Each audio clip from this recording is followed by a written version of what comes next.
J'entends les portes qui s'ouvrent et qui se ferment la nuit. Il y a des nuits, je crois que je vais devenir folle. Ça fait longtemps que j'attends mon fils.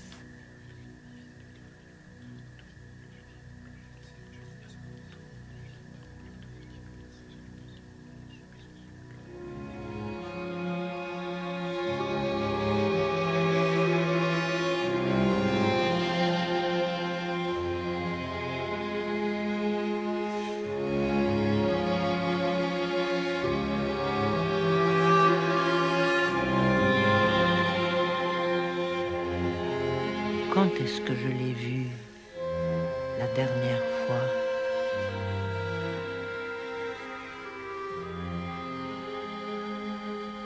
Ce soir. Oui, ce soir.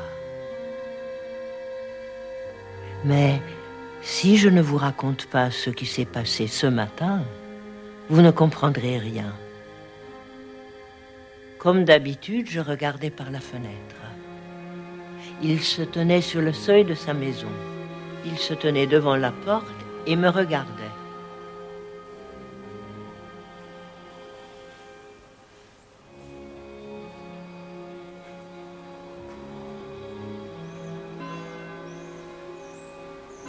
Je ne suis pas peureuse, vous savez. Il y a des années que je vis seule. Mais hier matin, je frissonnais de tout mon être.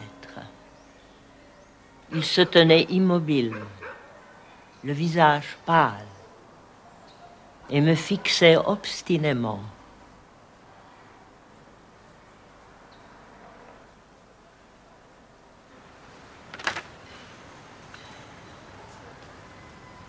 Bonjour, comment allez-vous? Bonjour, monsieur Tadei.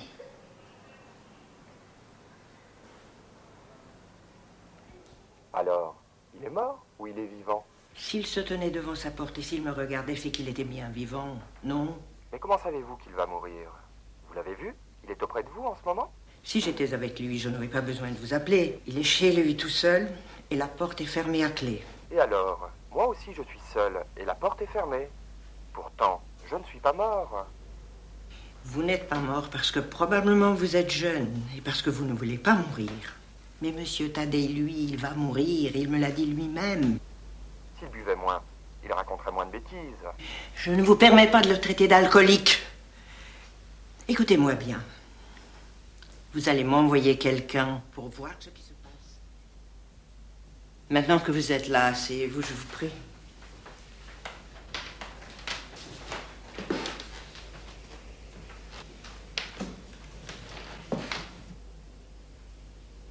C'est la première fois que je vous vois. Vous devez être débutant. Ou nouveau venu. Je ne vous ai jamais vu. Je m'en souviendrai, j'ai une excellente mémoire, vous savez. J'ai été comédienne. Et dans ce métier, il faut savoir traquer le moindre regard, les moindres mouvements, frémissements de visage, et puis le garder précieusement en sa mémoire pour pouvoir le recréer au moment voulu sur scène. Sans cela, on n'est pas comédien.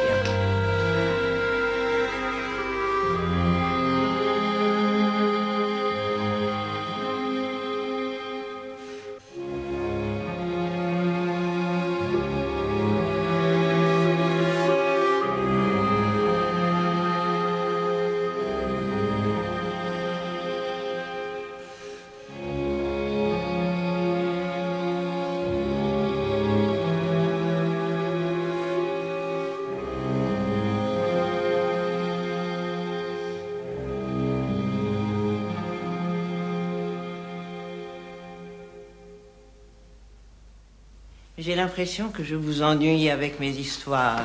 Vous êtes jeune, impatient.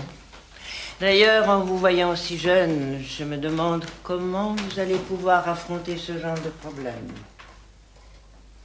Évidemment, je ne vous ai pas fait venir pour vous parler de théâtre, ni de mon passé de comédienne. Voyons, Nous étions à Monsieur Tadei. Avec Monsieur Tadei, nous avons commencé à faire connaissance. Enfin, connaissance, c'est beaucoup dire. Mais j'ai compris que si Monsieur Tadei se tenait devant sa porte, c'était pour communiquer avec moi. Voilà comment tout a commencé. Monsieur Tadei, ça va? Excusez-moi, Madame Novak, mais j'ai pensé que vous pourriez peut-être m'aider. Oui, qu'est-ce que je peux faire? Peut-être pourriez-vous me donner un conseil. J'ai pensé que vous étiez la personne la plus apte à cela.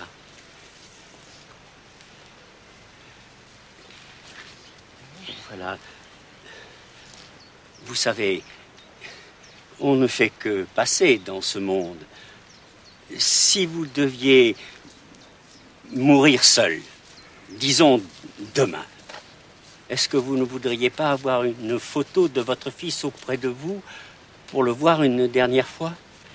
La photo de mon fils est toujours avec moi. C'est bien ce que je pensais. La photo de mon fils. Ah, je me suis trompé, j'aurais dû la lui laisser.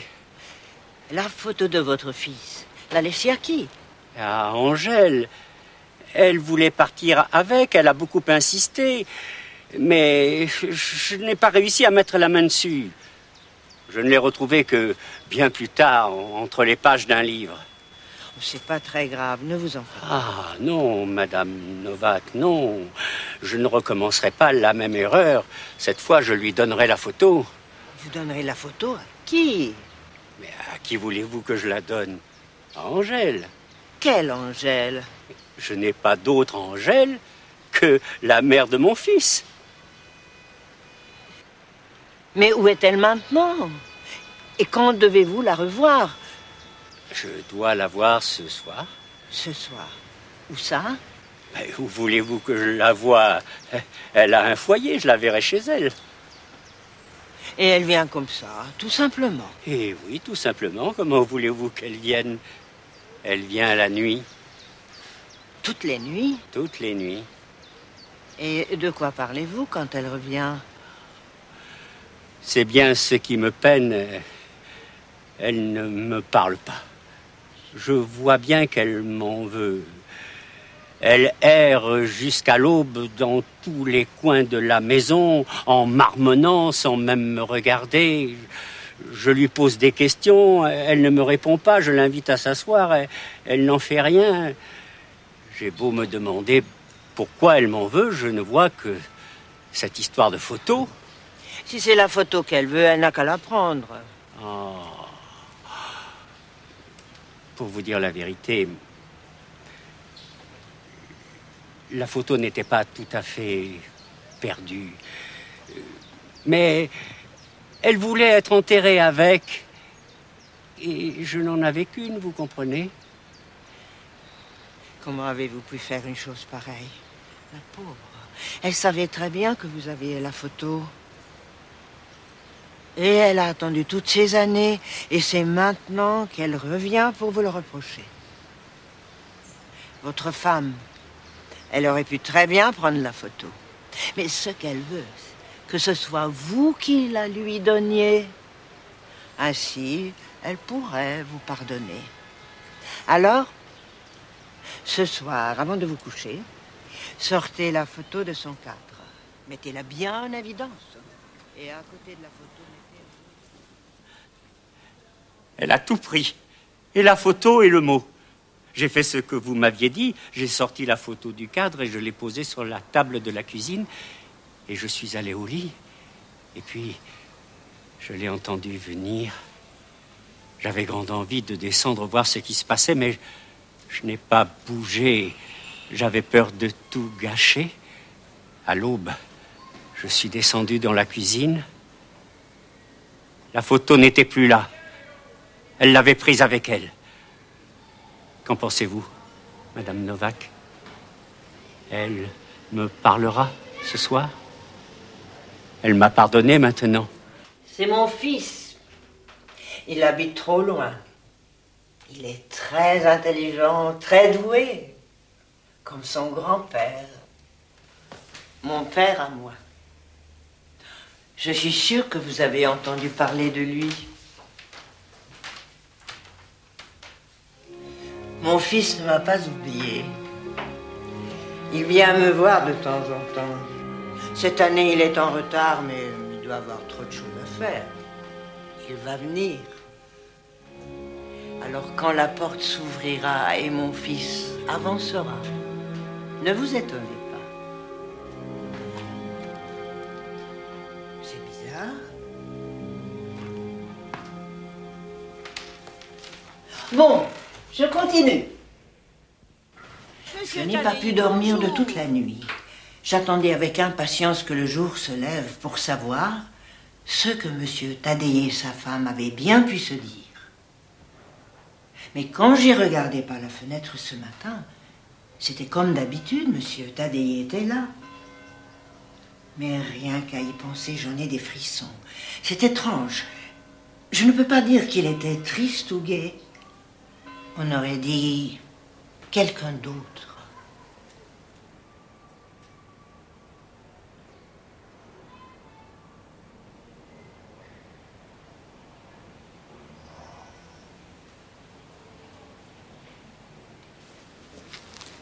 Je suis là pour vous dire adieu.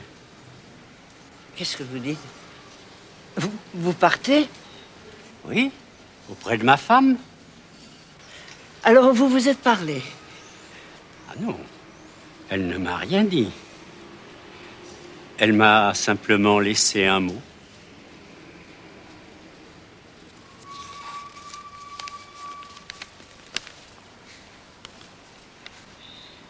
Tu m'as bien rendu la photo. Mais crois-tu que je sois revenu pour cela?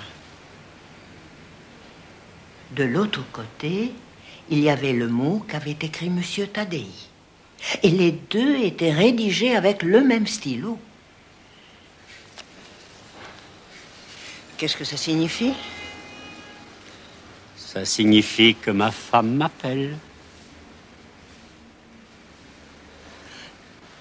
Vous ne vous sentez pas bien. Je vais appeler le médecin. Le médecin ne peut soigner quelqu'un que s'il souhaite vivre. Je ne suis pas malade. Je veux partir. Aucun médecin ne peut m'aider. Mais ce n'est pas pour tout de suite, n'est-ce pas? Et pourquoi pas? Ma femme vient ce soir et on partira à l'aube. Réfléchissez bien à ce que vous faites. On ne part pas comme ça.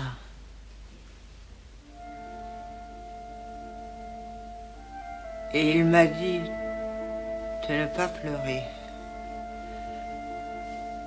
Et il m'a demandé d'aller le voir en fin d'après-midi pour l'aider à préparer l'arrivée de sa femme. J'y suis allée.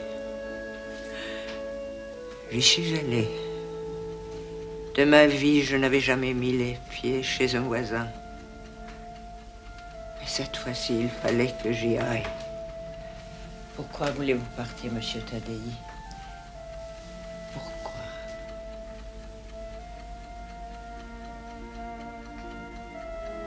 Comment me faire comprendre? Nous faisons beaucoup d'erreurs dans notre vie. On dit des choses qu'il ne faudrait pas dire. On fait du mal aux autres ou on les trompe. On se dit qu'on réparera, on se le dit toujours, mais on remet toujours au lendemain. Peut-être parce qu'au fond, on n'a pas envie de réparer. Et pour en finir, on ne fait rien du tout. Et puis, un beau jour, on réalise qu'on est vieux et qu'on n'a plus la force ni le temps de réparer toutes ces erreurs. Quand nous étions jeunes, on nous faisait plus de mal que de bien. C'était dur, mais au moins on était vivants. On s'intéressait à nous. Aujourd'hui, nous sommes vieux. Et j'aimerais qu'on me fasse encore un peu de mal, plutôt que d'être totalement indifférent. Mais on nous refuse cela aussi. On nous néglige. Nous ne sommes plus utiles à personne. Nous sommes seuls. Je ne sais pas si je me fais comprendre. Il ne nous reste plus qu'une seule chose. Partir. Je vous remercie d'être venu. Il ne me reste plus beaucoup de temps maintenant. Il va falloir nous dire adieu. Bien. Alors disons-nous adieu. Adieu, Madame Novak. J'attends de voir Angèle, puis je partirai. Elle est déjà là.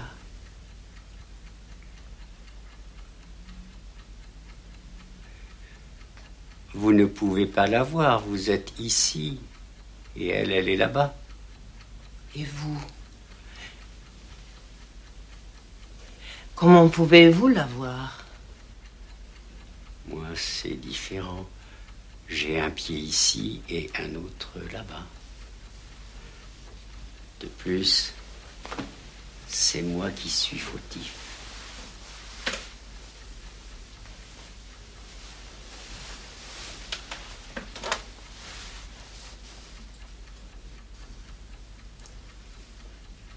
Alors nous ne nous verrons plus.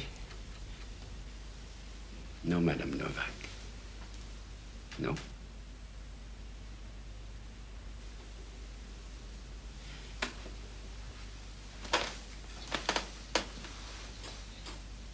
Qu'est-ce que je fais pour la porte d'entrée? Elle restera ouverte. Ne vous inquiétez pas pour la porte. Angèle la fermera derrière vous.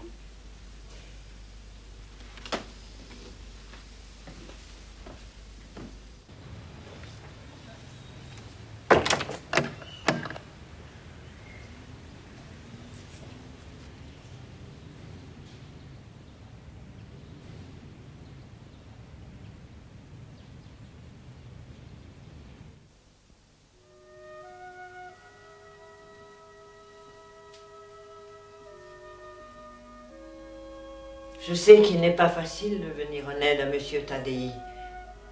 Mais si nous ne le faisons pas, qui d'autre le fera? S'il est déjà parti, alors il n'y a plus rien à faire. Mais peut-être il n'est pas encore parti. Peut-être il n'est pas trop tard. Vous voyez, je ne vous ai pas dérangé pour rien.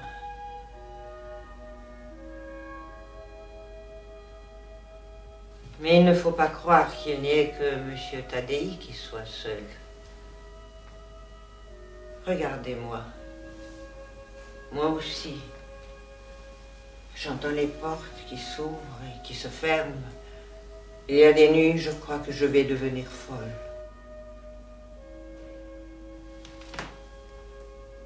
Mais mon heure n'est pas encore venue.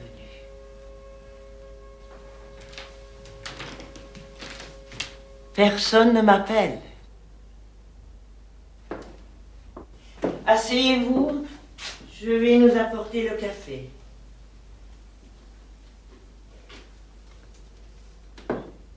J'ai tout préparé.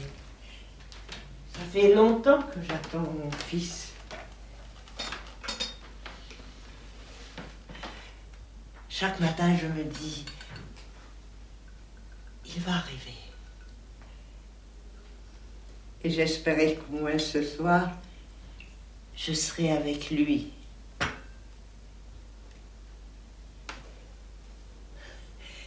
Mais que ce soit lui, vous, quelle différence.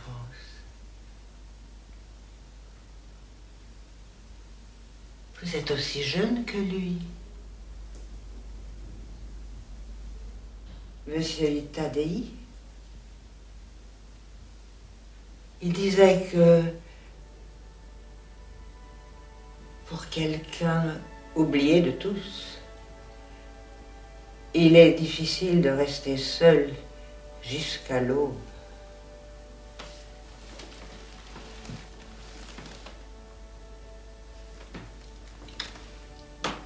Je savais que vous aviez bon cœur. Dès que je vous ai vu, j'ai su que j'allais passer encore une nuit jusqu'à l'aube.